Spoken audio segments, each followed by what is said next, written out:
What's up everybody, it's Mark from 403 Fauna. On today's video, I wanted to share with you one of the pairings I've got going on this season. Now, a few months ago, I shared a video with you on my top 3 most anticipated pairings, and this is one of them. I hope you can kick back and listen in and enjoy this week's video.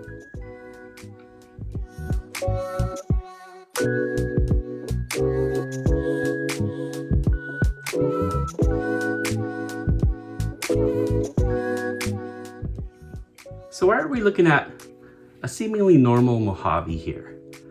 Now this is one of the girls I produced this past year and held back. She is a Mojave, 66% possible het ultramel, 50% possible het ghost, and 100% het for either cryptic or clown. Now I wanted to share this one with you because the pairing that I'm sharing with you this week involves a Mojave het Monsoon, and I wanted to share with you what a seemingly normal Mojave looks like. So it's got these classic Mojave alien heads. Mojave is part of the bell complex. Bell is short for blue-eyed leucistic, so when you pair it up with another bell morph, it's going to produce an all-white snake with blue eyes. Probably one of the oldest morphs out there.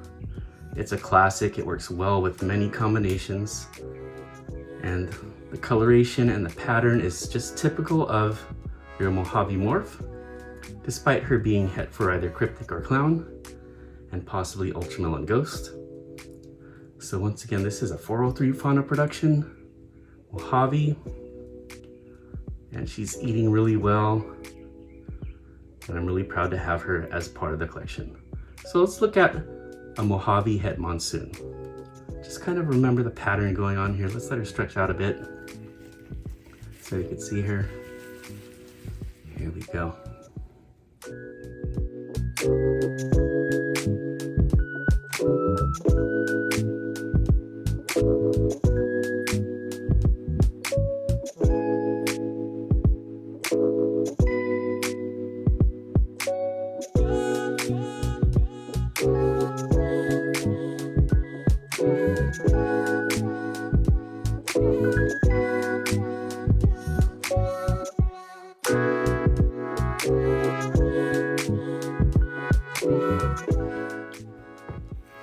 So this right here is Tumuga, the Mojave het Monsoon. As you can see with his weight, he comes in at 829 grams. And I made a video last October on the young males, and I weighed them at that time, and he was 524 grams. Now, he's been pairing since early December, and he's had a total of 7 pairings between a piebald, which I'll share with you today, and an Enchi clown, which I'll share with you in another video. And there's been 5 observed locks between the 2 of them. He's been sporadic with his eating just once a month, but I'm glad he's taken at least once a month, because I was worried that he wouldn't have enough energy to go through both of these girls. But since he is eating once a month, I think he'll make it this season. In fact, I might try him with one more female, which I'll share with you in an upcoming video. Males during the breeding season, they're pretty ornery, so we'll see if we could work with him for this video. But I want to share with you just how crazy the pattern is, since it is het Monsoon. Comparing it with that other one that we just saw, you can see that the pattern is just a little bit more crazy than the previous Mojave that we saw. And so it's believed that Monsoon, it's currently listed as a recessive, but there are some breeders that believe that it's a incomplete dominant morph. So I'm hoping with this pairing, I'll be able to pick out the Mojaves and the normals that look a little bit crazier than a normal one would.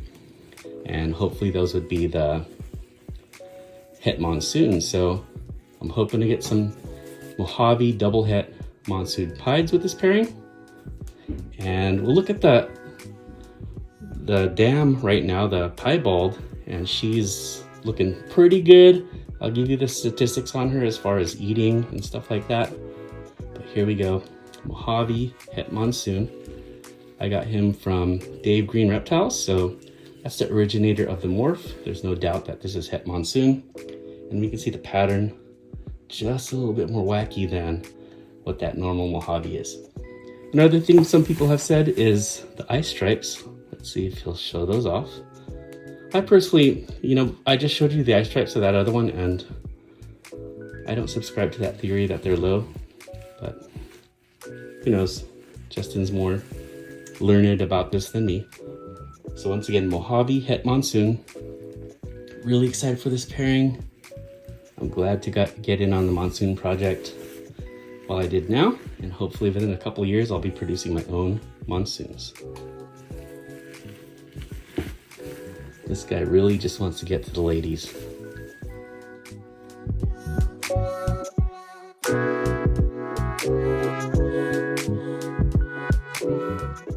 And here we got Chloe the Piebald. I'll be real gentle with her. So Chloe here, she's a 2020. I got her from SoCal Scales in Imperial Beach, California. She has locked 3 times with Tumuga, the Mojave het Monsoon. She's currently off food. She last ate on January 14th. So, when they go off food in general, that's a good sign. I've noticed that she's glowing too. She's much brighter than what she usually is. In fact, I considered her a really dark piebald, and I figured I might want to get into the Suma Pied project with her because she's really dark. So we could see how light she is now. So she's glowing. She shed in early February, and I caught what I thought was swelling. I didn't think it was an ovulation. It wasn't that big the other day. But if she shed in February, those are the signs you got to look for. I've been checking up on her every day. And she's finally started to hang out in the back of the tub and warming up. So whether it's gonna be soon or later, I believe that she will go for me.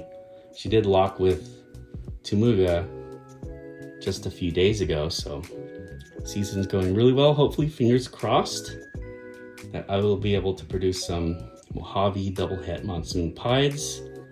And the Monsoon Pied has not been produced yet. And I believe it's going to look stunning. A lot of people believe it's going to look stunning. We'll see. I think Mutation Creation probably will get it first. Hopefully it's not a wasted effort on my part. Honestly, you may have heard this from me before, but I'm not a huge fan of pieds.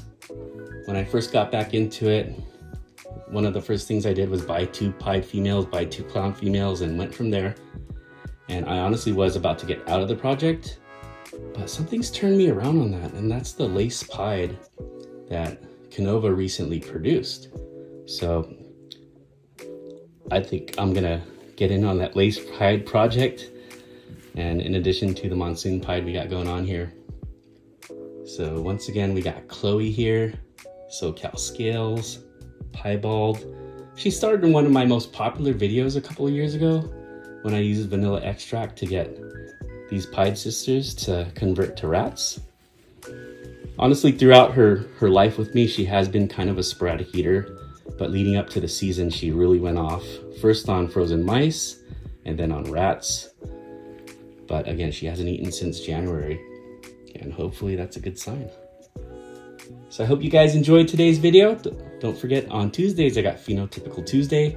Maybe I'll explore that lace clown on Phenotypical Tuesday, but tune in for that. Have a great week, everybody. Take care and be safe.